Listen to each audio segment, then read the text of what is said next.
You're listening to Radio Free Nashville. I'm your host, Angela Easley. The Rock and Blues Roots Review, that was Renfrey Isaacs. Negativity before that was Gina Cecilia. I Don't Want to Be Alone. Jay Edwards, Another Cold Shoulder. And Angela Easley, Lay Down. We started that section off with Pam Tate, Forecast Calls. You're listening to WRFM LP Pasco, Tennessee, 107.1 FM Bellevue, Franklin, parts of Brentwood, and Fairview, 103.7 downtown Nashville. This portion of today's programming is brought to you by friends of Haggard and Haggard Radio Hour, proud sponsors of public radio and underwriters of Radio Free Nashville and all its great programming. Tune in to the Haggard and Haggard Radio Hour every Tuesday from 4 to 5 on Radio Free Nashville. This portion of today's programming is brought to you by the Green Party of Tennessee, bringing a new perspective into the bipolar world of American politics by supporting ecological wisdom, social justice, grassroots democracy, and nonviolence. More information at greenpartyoftennessee.org. You're listening to Radio Free Nashville, and I have Regi Wooten in the studio this evening, and we're having a great time. Regi, thanks for hanging out with us again. And I'm just so excited. This is a great start to the new year. Like I was saying, Happy New Year, everybody, if you're listening. Also, if you are in Nashville for 2019, we want to support you, that you are in Music City. Get out and support live music. And every week, there are lots of live music events going on. If you're a singer, you can get out and go to jams. If you're a musician, you can get out and play. Or if you just like to listen, you can get out and do that as well. And every week, Kenny Olson hosts the Family Soulshine Band at the local. They've moved it to the local, and it starts at 4 o'clock. The Smokehouse Jam Band hosts Open Blues Jam Sundays 3 to 6 at Carol Ann's. Twin Keg Sundays at 3 o'clock. Monday night, head on over to Printer's Alley. It's your favorite bar. Bourbon Street Blues and Boogie Bar with the Corey Mack Show starting at 8:30, followed by the Open Blues Jam. Tuesday night, head on over to Scully Saloon for the Open Blues Jam starting at 7. Don't forget to step out to Papa Turney's at Nashville Shores every Wednesday and Saturday for barbecue and blues from 7 to 10 p.m. Open mic every Tuesday at Lone Wolf Saloon in Smyrna at 7 p.m. with Brian Collins. Tuesday night, head over to the local for Pro Blues Jam hosted by Caribbean Blue at 8 p.m. Also Thursday, Music City's Unsigned Best Riders Night at Scully Saloon, 7 p.m. Check out Nashville Blues and Roots Alliance.org for all the updated listings as well. That is a great thing. If you haven't become a member of the Nashville Blues and Roots Alliance.org, check that out. Have you heard about that yet, Regi? The Nashville Blues and Roots Alliance? I think so. Yeah, it's a new thing happening. I'm a member. You need to become a member because we got all kinds of cool stuff happening. Yeah. And yeah, so we're here with Regi Wooten, and he's playing some music for us and telling us all kinds about his adventures. He's been doing lots of traveling, 2018, and that's going to continue for you in 2019. Yeah. You're doing lots of teaching, as you always do, because that's what you were born to do. I guess. And how can, if students want to contact you to get information as far as teaching, how do they contact you? They can just call me. Can I give my cell phone number right now? If you want to, that's up to you. Yeah, my cell phone number is 615-710-4738. All right, you heard it right there. 710-4738. Call me anytime. Reggie Wooten. I'm always You're a brave soul. Yeah, I'm always up. Call me anytime. Yeah, and teach anything about music. yes. So now, how many students would you say that you probably teach on average? That's hard to say. It's kind of like asking a doctor how many patients he has. You can't keep up with it. Yeah, anyway. but I teach every day, including Sundays. That's awesome. Yeah, that's no so days awesome. off. And so are you teaching every instrument, or what instruments are you teaching? Are you just mainly just teaching? I've taught every instrument, including voice. Okay, awesome. Steel guitar. Yeah. Tuba. I had no idea that you played steel guitar. That's awesome. Because see, I got a lap steel recently, and I'm trying to learn how to play the lap steel too. Is it eight strings or six? It's a six one. Right, Yeah, just a little 6-string lap steel. Mm-hmm. I'm trying to play some slide, trying to get some blues slide going. Just put your finger behind the bar so the strings don't go. You're good to go. Yeah. But there's something so cool about that sound, I love lap steel. But yeah. Well, so tell me what else is going on. Any what other plans for 2019? What else you got going on you would like to share with us? Well, I'm gonna try to actually start recording and make like a little CD. I got like a little 12-track or 16-track CD machine. Okay. Where you record and then it makes the CD right there in the house. Oh yeah. Right there in the machine. So I'm actually gonna try to, because I don't have anything out right now, my own stuff. I want lots of other people's things. Yeah. So I'm actually going to try to put some things out on my own this year. So that's like a little resolution or a goal. That'll be exciting. Actually. Do you do a lot of songwriting? I do so much songwriting. I do movie scores, but it's just, I'm the only one that's heard it. Yes. With some of my students. Yes. But I like to write movie scripts. You know, I have plots and stuff. Cause I go to the movies all the time. Okay, I love movies as well. Yeah, I go there. I have the free tickets. You know, that's what I get for Christmas. Yeah. So I like to watch what they're doing there, but I like to do the music and all that. So I've written many. Have you television series? I've written those. Wow. Like I have, you know. I'm keeping it a secret, but I could tell you how the series goes. Yeah. You know? Yeah. So your music is on some of this stuff that we're hearing and seeing on TV. Have you gotten it? No, not really. No, I've been on some commercials like ESPN. I did. But well, you should be, and you're going to be. You're going to get it there. But no television that I remember. You're going to get it there. I forget what I've done, but no, none of my stuff like I'm talking now. This is just in the works. In the works. And in the making. If somebody came up, it's ready to go. Yeah, I got you. All written out and. Yeah. Big books and stuff. And my brother's the same way. Yeah. Roy, they got scores for days. Joe. Yeah. Joseph, Victor. Yeah. So much talent. Yeah, the music guys. Yeah, you guys are incredible. All of you guys are Victor's incredible. Writing books all the time. You know, music lessons. Joseph actually gave me one of his because you know his book. He's an author now. Yes. He gave me one of his books and signed it for me. Right. That's so awesome. I know. I'm so excited. All right. Well, are you ready to play something else for us? Yes. I'm going to play I've been playing old songs. Okay.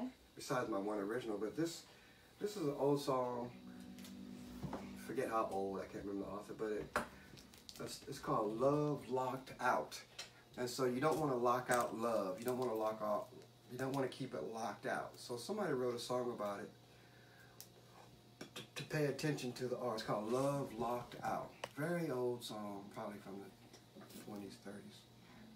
I'm going to give a little intro to it, so bear with me for a second. That's it. So give a little intro.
Regi Wooten, everybody, on Radio Free Nashville.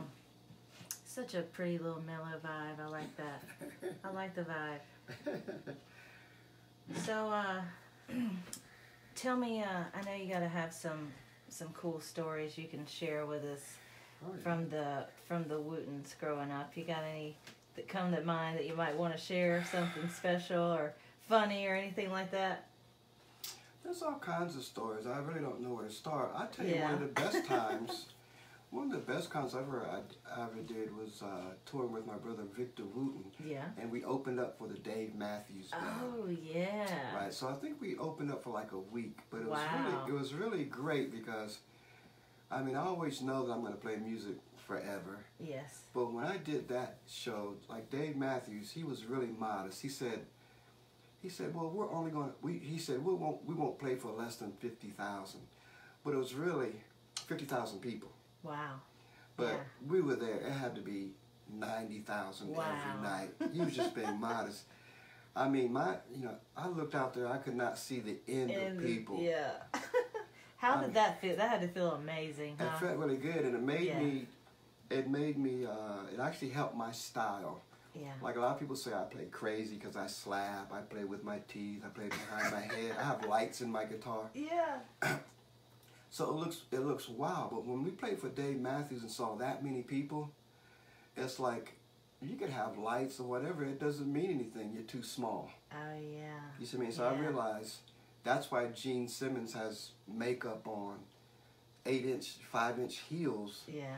You see what I mean? You have to, so it made me understand rock and roll, how you have to be outrageous and larger than life. Right. Because the crowds are larger than life crowds. Yes, I know. And then, but it really taught me a lot. Like for me, like when it helped me to see, it's almost like music was like or performing was like a holy experience, because the people's minds were so open, right? Like I realized playing with Dave Matthews, at the very beginning, they're looking, and you have to do something fantastic.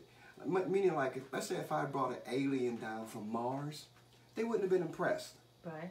Because there's nothing going on. They want to see something exciting. Yeah. So that's how open their minds are. You really got to bring them something. Yeah. So you have to. So it was really neat that their minds were that open. Yeah. And wanting to see something. It was really fantastic. The Dave Matthews stuff with Victor was really a great experience for me. Yeah, I bet so. I wish everybody could see that. Yeah, I know. He seems like I've always loved his stuff, and he seems like he'd be a really cool guy. Super cool guy. Yeah, so it doesn't surprise me that that's the kind of people that he draws, and that's the kind of energy, you know. Yeah, there's energy over there. Yeah, isn't it crazy how, you know, different, because I've noticed this with doing my massage work, because I get hired to go into the big venues to work with the bands and the artists, you know, the Ryman, the Ascend, Bridgestone, and all that. Awesome. And so I have noticed just, you know, the whole different atmosphere as far as what different energy different bands and artists bring. And it is, you know, you can feel the difference in the energy as far as the crowd when you walk into that room, like what kind of energy they're drawing. Because I did like some metal concerts, and like it was like I was ready to go home. It was scary. I'm not gonna lie. I'm like, woo, this is a little too dark for me. The energy is just, you know, they're just like roar, you know. Yeah, you are creating energy. Yeah. They're creating energy, and to me, those amplifiers, they amplify the energy. Yeah, the band's negative, then the amplifiers amplify that energy, and you can feel it. Yeah, I know. You know? But it is amazing. But and I love the festivals. That's why I can't wait to get on the festival this year, because they're such feel good, like back to what we're talking about, feel good vibes, you know, just good energy. Yeah, I love all that. But so tell me a little bit more about some of your road experiences. That's awesome. I didn't know you got to do that. Yeah. Well, we've been on the road our whole lives. My dad was in the military, so like all the brothers are born in a different state. Me and Roy are born in Louisiana, but Victor was born in Mountain Home, Idaho. Joe's Columbus, Ohio. Rudy was Pine Tops, North Carolina. Okay. And so we lived somewhere every 2 years. Okay. Like Ohio, 2 years. Yeah. Idaho for 2 years. And so we've been on the road our whole lives. I think being on the road can be a good thing, because you don't settle into one, you know, climate. Yeah. And so it really opens your mind. You get diversity. To see diversity is. Yes.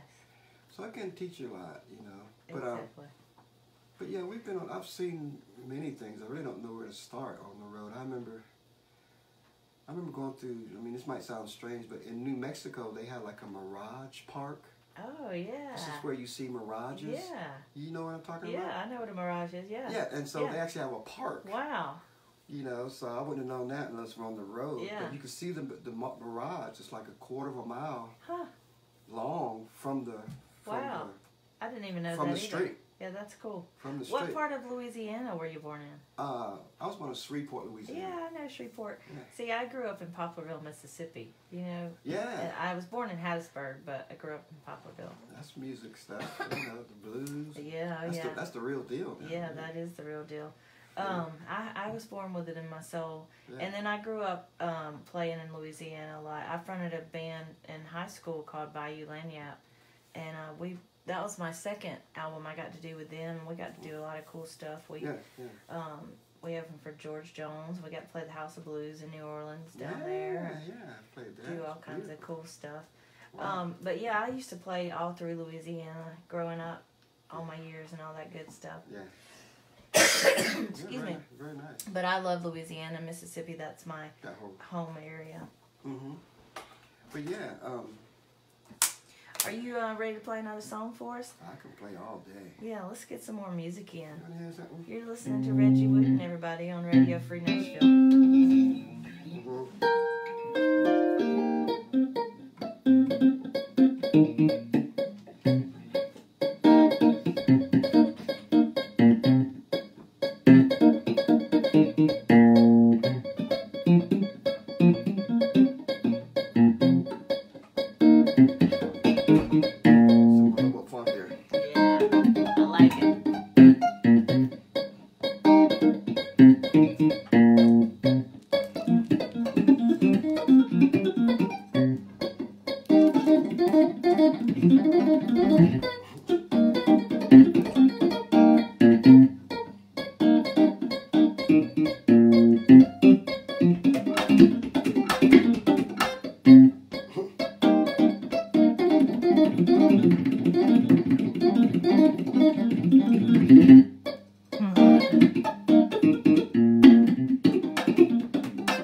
Regi Wooten, everybody, the teacher on Radio Free Nashville. I love it, man. The speed is incredible. Really? It's like I need to get that fast. I need to learn how to do that.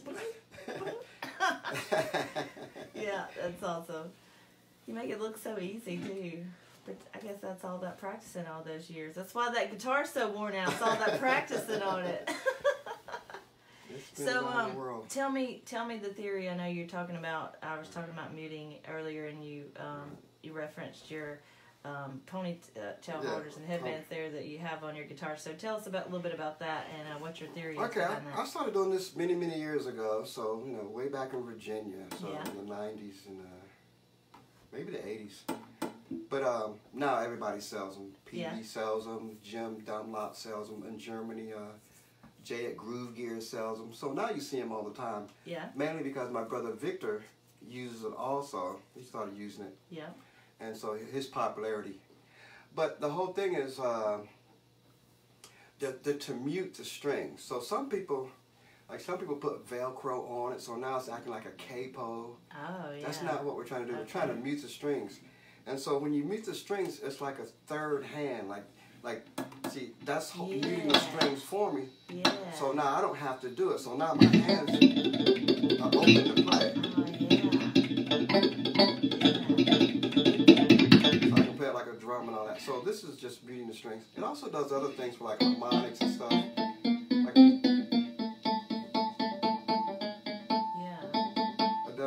It things too, like when you have the distortion on. So, cool. but it's just hair ties you can get from and when did you start? When did you start doing that on your guitars? Probably the 90s, I think. 90s. Yeah. I think I was in the studio and somebody heard some noise on the track. Yeah. So, like I said, okay, well, I'll put this on, and then you won't hear any noise. Yeah. So this was your whole invention, the whole hair ties on the guitar. Yeah, many years ago. That's awesome. Now it's so did you patent it? Have you got it patented yet? And like, do you sell your own Regi? It's hard to patent something you can buy at Walmart, Walgreens. But you should have your own little Regi Wooten. I don't know. There's some people. I got to go to the NAMM show in a few weeks. And so there's some type of Wooten. It's got in Gregory Decker's got a Wooten hair mute that I'm supposed to get money for. We'll see. That's awesome. Yeah. Because it has picked up. People have picked it up because I've seen quite a few people doing it through the years. It's extremely effective. If you use it right, it's an advantage. Yeah, that's awesome. Well, thanks for sharing that with us. See, this is so cool. The things that I've always wanted to just get to sit down and ask you, now I get to, and I get a personal, private concert. So all our listeners as well, but it's awesome. I love it. And thank you all for the listeners for hanging out with us on a Tuesday night and listening on Radio Free Nashville. We'll be back in just a few minutes. We'll be right back. Forgot that was that CD that went bad. Cool. Nobody get too weird on them, do they? Oh no. Yeah, just want to do something funky. I loved it. Good. Yeah, so we'll come back up for one more live section after this. Yeah, we're on till 10. Till 10, yes, sir. It goes till 10. No problem. I'm going to run out to Bar Louie's after this. Where is that? You know where Bar Louie's is? Right there. You know, where those new stores are, where the movie theater is. Oh, I hadn't been over there. They got a little bar over there? It's called Bar Louie's. It stays open until 2 o'clock. Okay. They got music over there? Yeah, they do. I don't remember what nights, but they do have music there. That's cool. And but they have a Impossible Burger, the veggie burger, because I'm a vegetarian. So they got that. I'm trying to learn how to go vegetarian. Like, I only just eat a lot of, not even a lot, but fish is mainly what I eat. I still eat a little bit of chicken. I don't eat beef or pork anymore. But I still eat fish and a little bit of chicken. But it's a goal. It takes a while to get it. It's a process. It's a process. But I'm on that journey, I can tell. Joe's vegan now. Joe and Stephanie are super vegan. Yeah. They don't want your hand to touch nothing. And Roy, too. You ever meet Roy Future Man? Super vegan. And his girlfriend. I mean, they won't eat it Subway because the glove will touch a piece of meat and then touch the lettuce. So they just boycott. I mean, that's super vegan. I'm vegetarian. I'm the one that got them into it, but then they went past me.